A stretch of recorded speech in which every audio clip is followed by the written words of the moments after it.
হরে কৃষ্ণ। 2025 সালের জুলাই মাসের কামিকা একাদশী ব্রতটি আপনারা কবে পালন করবেন? তাহলে এই কামিকা একাদশী ব্রতটি আপনারা ইন্ডিয়া, বাংলাদেশ এবং মিডল ইস্টে একই দিনে পালন করবেন। সেটি হলো 5ই শ্রাবণ 21শে জুলাই রোজ সোমবার।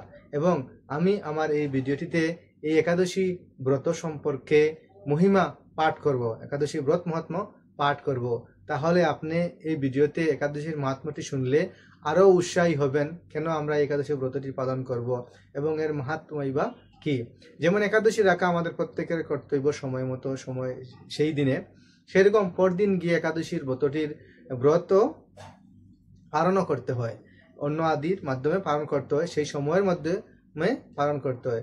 এবং আমি আমার এই ভিডিওর ডিসক্রিপশনে এই টাইমটা দিয়ে দেবো, ইন্ডিয়া, বাংলাদেশ এবং মিডল ইস্টে। আপনারা সেখান থেকে স্ক্রিনশট নিয়ে নেবেন এবং দেখবেন। আর আমার এই ভিডিওর সঙ্গে থাকুন আপনারা। আমি এখন এই ব্রত মাহাত্ম্যটি, এই একাদশী মাহাত্ম্য গ্রন্থ থেকে পাঠ করব। এবং এই একাদশী কিভাবে আপনারা পালন করবেন তা তো অবশ্যই জানেন। পঞ্চরবি শস্য বর্জন করে এই একাদশীটি আপনারা পালন করবেন। সেদিনে কোনো অন্ন, চাল, রুটি, গম ইত্যাদি, লাড্ডু, ঢাল কোনো কিছু খাওয়া যাবে না। শ্যামা চালও খাওয়া যাবে না। শুধু ফল, জল, দুধ এরকম খেয়ে আপনারা একাদশীটা পালন করতে পারেন। যদি নিজেরা থাকতে পারেন তো খুব ভালো, না হলে ফল আহার করে এই একাদশী ব্রতটি পালন করবেন এবং অন্যকে একাদশী ব্রত পালন করতে আপনারা উৎসাহ দিবেন। তাই আমার এই ভিডিওর সঙ্গে থাকুন। আমরা এখন কামিকা একাদশী ব্রত মাহাত্ম্যটি পাঠ করব। একাদশী ব্রত মাহাত্ম্য কি জয়। শ্রাবণ মাসের কৃষ্ণপক্ষিয়া কামিকা একাদশীর কথা ব্রহ্মবৈবর্ত পুরাণে যুধিষ্ঠির শ্রীকৃষ্ণ সংবাদে বলা হয়েছে। যুধিষ্ঠির মহারাজ শ্রীকৃষ্ণকে বললেন, হে গোবিন্দ, হে বাসুদেব, শ্রাবণ মাসের কৃষ্ণপক্ষের একাদশীর নাম এবং মাহাত্ম্য সবিস্তারে আমার কাছে বর্ণনা করুন। তা শুনতে আমি অত্যন্ত কৌতূহলী। তার উত্তরে বক্তব্যশীল ভগবান শ্রীকৃষ্ণ বললেন, হে রাজন, পূর্বে দেবর্ষি নারদ প্রজাপতি ব্রহ্মাকে এই প্রশ্ন করলে তিনি যে উত্তর প্রদান করেছিলেন আমি এখন সেই কথাই বলছি। আপনি মনোযোগ সহকারে তা শ্রবণ করুন।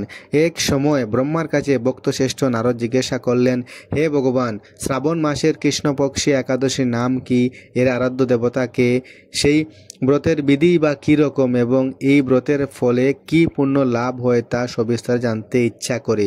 আপনি কৃপা করে আমাকে তা জানালে আমার জীবন ধন্য হবে।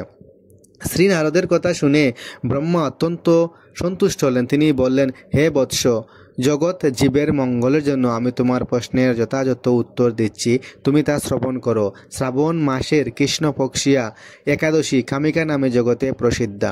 এই একাদশীর মাহাত্ম্য শ্রবণে বাজপেয়ী যজ্ঞের ফল লাভ হয়। ভগবান শ্রীহরির পূজা অর্চন অপরিমিত পূর্ণ ফল প্রদান করে।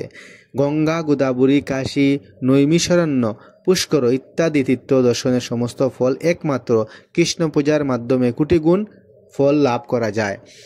সাগর ও আরণ্য যুক্ত পৃথিবীদানের ফল, দুগ্ধবতী গাভীদানের ফল অনায়াসে এই ব্রত পালনে লাভ হয়। যারা পাপ পুণ্য সাগরে নিমগ্ন, এই ব্রত তাদের উদ্ধারের একমাত্র সহজ উপায়। এরকম পবিত্র পাপনাশক শ্রেষ্ঠ ব্রত আর জগতে নেই। শ্রীহরি স্বয়ং এই মাহাত্ম্য কীর্তন করেছেন।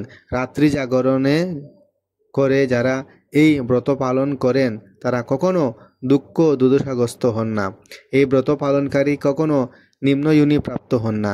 কেশব প্রিয়া তুলসী পত্রে যিনি শ্রীহরির পূজা করেন, পদ্ম পাতা জলের মতো তিনি পাপে নির্মল থাকেন।